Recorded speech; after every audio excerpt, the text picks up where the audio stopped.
हम लोग कर रहे थे यूनिट नंबर 6 फर्स्ट ईयर का सीक्वेंसेस एंड सीरीज। उसके हम लोगों ने क्वेश्चन नंबर 1 जो है अपने प्रीवियस लेक्चर्स में डिस्कस किया था। Now will move on to the question number 2। देखते हैं जी क्वेश्चन नंबर 2 की स्टेटमेंट क्या है। He says to us if a n minus 3 is equals to 2n minus 5 then find the nth term of the sequence। मुझे sequence की nth term an find करनी है। while I'm given with this thing which is a n minus 3 और उसकी value 2n minus 5 है। हम nth term कैसे find करते हैं, कैसे डिनोट करते हैं? सॉल्यूशन स्टार्ट करते हैं। लास्ट टाइम हमने बात की थी कि nth term is actually denoted by an, उसको an से डिनोट किया जाता है। जबकि यहाँ पे हमारे पास लोअर इंडिसेस के अंदर n minus 3 है। I need to get n here. मैं कैसे इसको वहां पर लाऊंगा? फॉर दैट हम एक काम करते हैं। I am given with a n minus 3 is equals to 2n minus 5। Okay, ये चीज उसने मुझे गिवन दी हुई है। मैं क्या करता हूँ, मैं यहाँ पे पुट कर देता हूँ n is equals to n plus 3।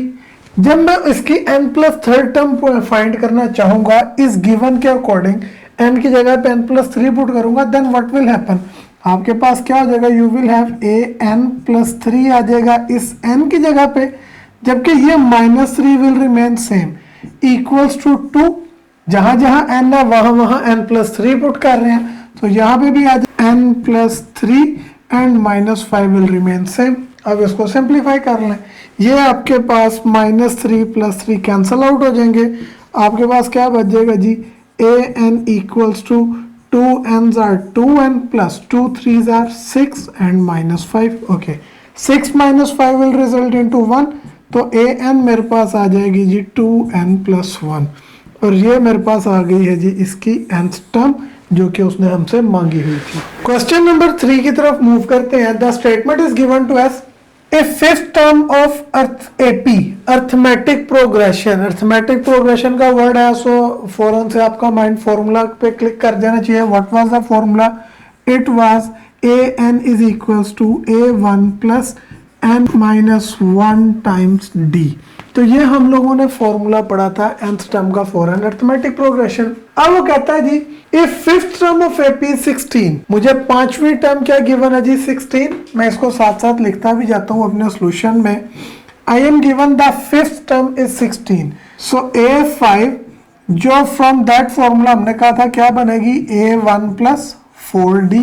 ये बात हम कर चुके हैं कि d का कोएफिशिएंट एक कम हुआ करेगा। वो कितनी है जी मेरे पास? वो है जी 16। इसको मैं नाम दे देता हूं इक्वेशन नंबर 1 का। Second thing is 20th term is 46, 820। 20th term यानी 820 मेरे पास क्या बनती है जी by formula? a1 plus 19d। ये बात हम कर चुके हैं। वो कितने गिवन है जी? It is 46। So what do we need to do? What is its 12th term? जो चीज मैंने फाइंड करनी है वो क्या है जी? 12th term 812। मैंने इसको फाइंड करना है। अब ये मैं कैसे फाइंड कर सकता हूँ? Obviously I use that formula. उसके लिए मुझे a1 और d की जरूरत है। तो ये जो 20 है इसको मैं नाम दे देता हूँ जी इक्वेशन 2 का। अब हम करेंगे क्या? मैं इन दोनों इक्वेशंस को साइमल्टेनियसली सॉल्व करके a1 और d फाइंड कर लेता हूँ। सिंपल है, हम लोग छोटी क्लासेस से करते आ रहे हैं। दोनों में a1 का कोएफिशिएंट सेम है, तो मैं इनको सब्ट्रैक्ट कर देता हूँ। What will I do? I will subtract। मैं इक्वेशन 1 को 2 में से सब्ट्रैक्ट कर देता हूँ। इक्वेशन 2 मेरे पास है जी a1 plus 19d is equals to 46, और इक्वेशन 1 क्या है जी? a1 plus 4d is equals to 16। मैं जब इनको सब्ट्रैक्ट करूंगा तो हमें पता है कि जब सब्ट्रैक्ट करते हैं तो सेकंड इक्वेशन के साइन चेंज हो जाते हैं, प्लस माइनस में चेंज हो जाता है। ओके, तो ये a1 माइनस a1 के साथ कैंसल, 19d माइनस 4d आ जाता है 15d। ओके, इक्वल्स 46 में से 16 माइनस करें तो हमारे पास कितना बच जाता है? Will have 30। अब दोनों साइड्स को 15 से डिवाइड करवा दें, या ऐसे कह लें कि 15 जो d से मल्टीप्लाई हो रहा है राइट पे जाके डिवाइड, तो d की वैल्यू मेरे पास आ जाती है 2। सो कॉमन डिफरेंस 2 मैंने फाइंड कर लिया। दूसरी चीज मुझे क्या चाहिए? आई नीड a1 तो A1 निकालने के लिए मैं इस D की वैल्यू को इक्वेशन 1 या 2 में से जिसमें मर्जी पुट कर दूं. So I will put this into 1. What will I write? Put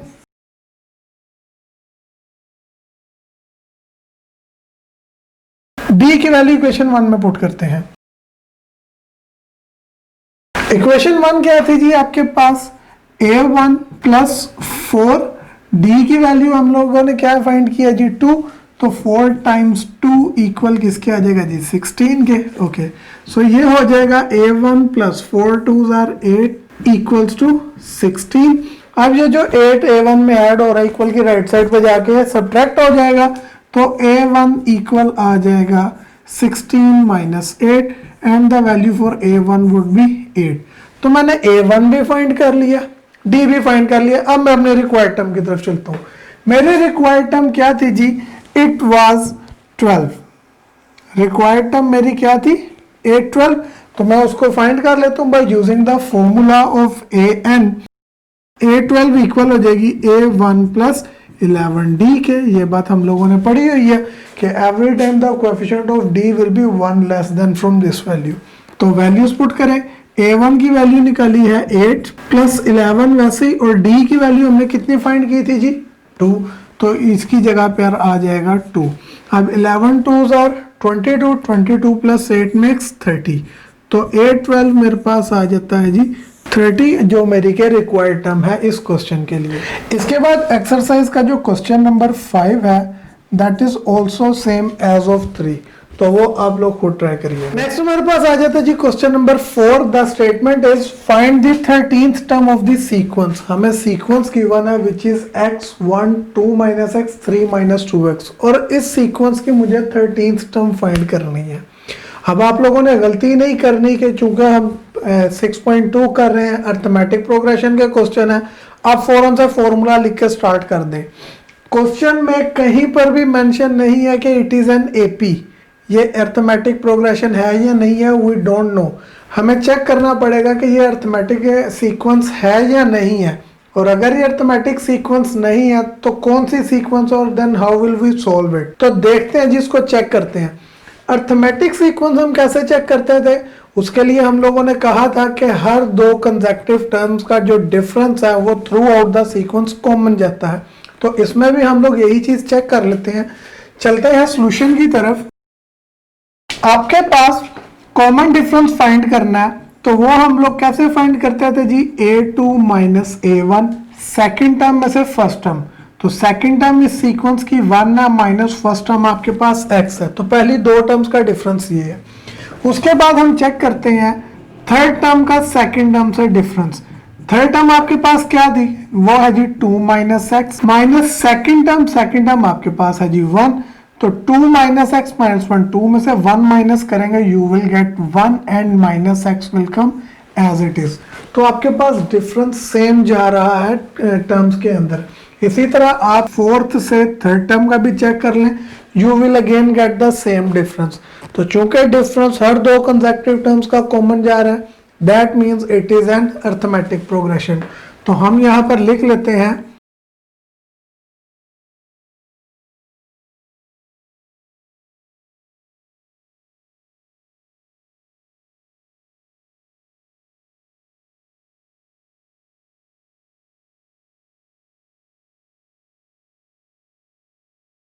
वही बात कि चूंकि डिफरेंस कॉमन है बिटवीन एवरी कंसेक्टिव टर्म, तो इसका मतलब ये एक अर्थमेटिक प्रोग्रेशन है.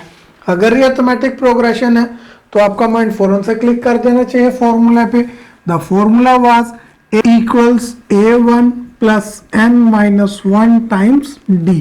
ये हम लोगों ने फॉर्मूला पढ़ा था, इसी की मदद से हम लोग अपनी 13th टर्म फाइंड करते हैं. ओके, सीक्वेंस में हमारे पास जो चीज हमें गिवन है वो है जी first term which is x.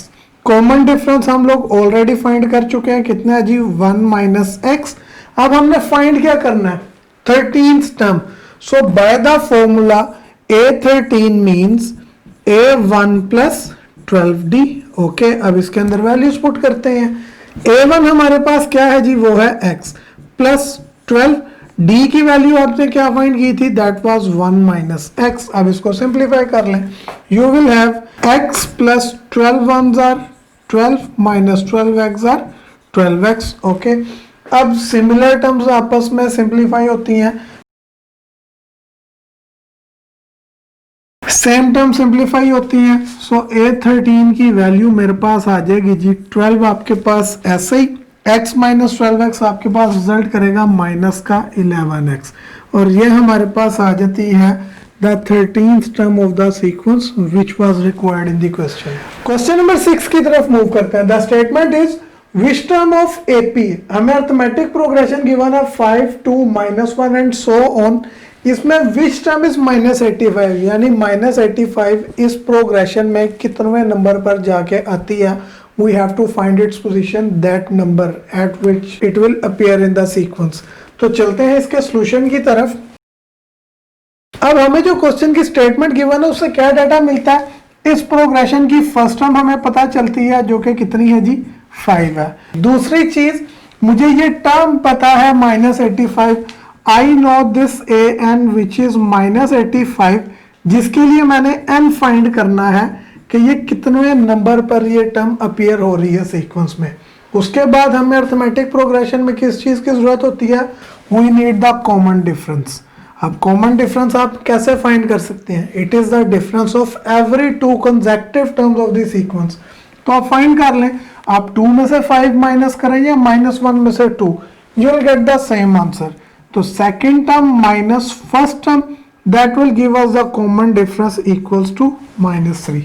तो मैंने अपने अर्थमेटिक प्रोग्रेशन के फॉर्मूले में, जो कि इस बार मैंने नहीं लिखा हुआ है so that you should remember it by yourself, मैंने सारी वैल्यूज निकाल ली हैं जो मुझे उस फॉर्मूले के लिए चाहिए थी। Now using that formula which is an is equals to a1 plus n minus 1 times d। अब इसमें वैल्यूज पुट करके सिंप्लीफाई करते हैं। an आपके पास क्या है, an is -85। Okay, first term of the sequence is 5 plus n मैंने फाइंड करना है the number of term eight which the it is appearing, और कॉमन डिफरेंस d आपके पास क्या है जी -3, ये मल्टीप्लाई हो रहा है। अब इसको सिंप्लीफाई कर लेते हैं। 5 जो कि राइट साइड पे ऐड हो रहा है, लेफ्ट पे जाके क्या हो जाएगा -85 में से -85 -5 equals to ±-3 times n-1। Similar signs हो हम ऐड करते हैं, तो ये आपके पास आ जाएगा -90 इक्वल्स टू -3 टाइम्स n-1।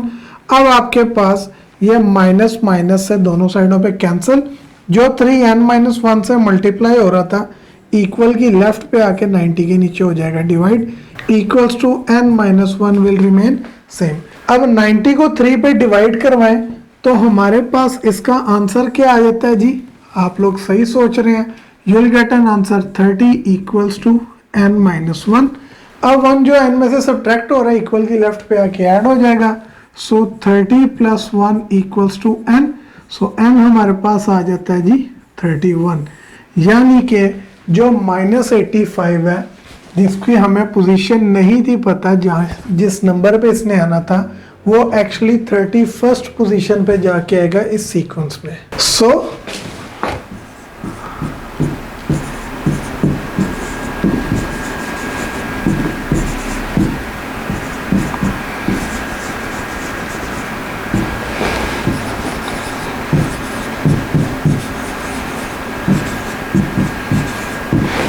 -85 इसकी 31st टर्म होगी। इसके बाद the very next question which is question number 7, it is also the same as the 6th one. तो आप लोग इसको खुद से ट्राई करिएगा।